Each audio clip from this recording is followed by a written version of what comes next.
গাজীপুরের টঙ্গীর হোসেন মার্কেট এলাকায় খোলা নালায় পড়ে নিখোঁজ হওয়া ফারিয়া তাসনিম জ্যোতির মরদেহ ৩৬ ঘণ্টা পর উদ্ধার করেছে ফায়ার সার্ভিস ও সিটি কর্পোরেশনের কর্মীরা।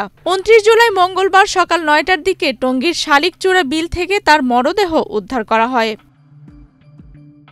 টঙ্গী ফায়ার সার্ভিসের কর্মকর্তা শাহিন আলম জানান, যেই ড্রেনে ফারিয়া পড়েছিলেন সেটির পানি গিয়ে পড়ে শালিকচূড়া বিলে। সেখানে উদ্ধার অভিযান চালিয়ে মরদেহটি পাওয়া যায়।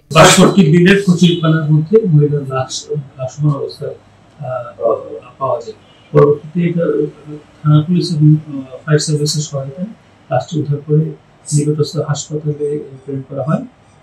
হাসপাতালে প্রেরণ করার পরবর্তীতে এই লাশের সুরথাল করা এবং যদি এটি অপমৃত্যু হয়েছে সেই সংক্রান্ত পুলিশ মামলা রুজু করেছে এবং পরবর্তী আইনগত ব্যবস্থা গ্রহণ করবে। লাশটি তার গ্রামের বাড়ি চুয়াডাঙ্গার উদ্দেশ্যে রওনা করে।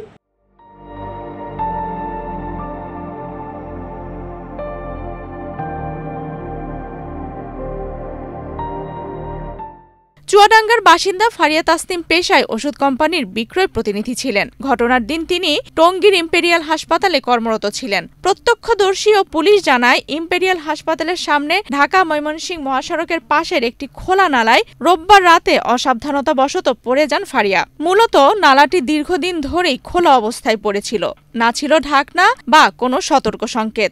নালায় পড়ে যাওয়ার সাথে সাথে তীব্র পানির স্রোতে ভেসে যান জ্যোতি।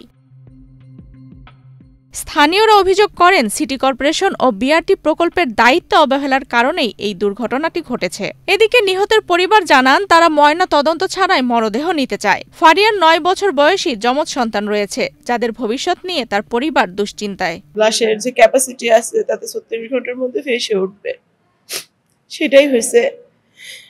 খালে আমরা কালকে খুঁজেছি, কিন্তু কালকে তো ওইভাবে পাওয়া যায়নি। আজকে সকালে খাল থেকে ওকে উদ্ধার করা হয়েছে এবং ওর ফেস দেখেই চেনা যাচ্ছে যে ওটা ওই।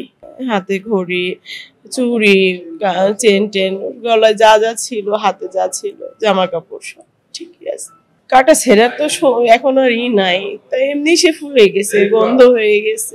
এখন সে লাশ, তাকে আর কি করবো আমরা? শুধুমাত্র লাশটাকে যাতে ভালোভাবে দাফন করতে পারি সেইভাবে আইন শৃঙ্খলা বাহিনীর সহযোগিতা নিয়ে দ্রুত যাতে বাড়িতে যেয়ে দাফন করতে পারি সেই ব্যবস্থা করতেছি।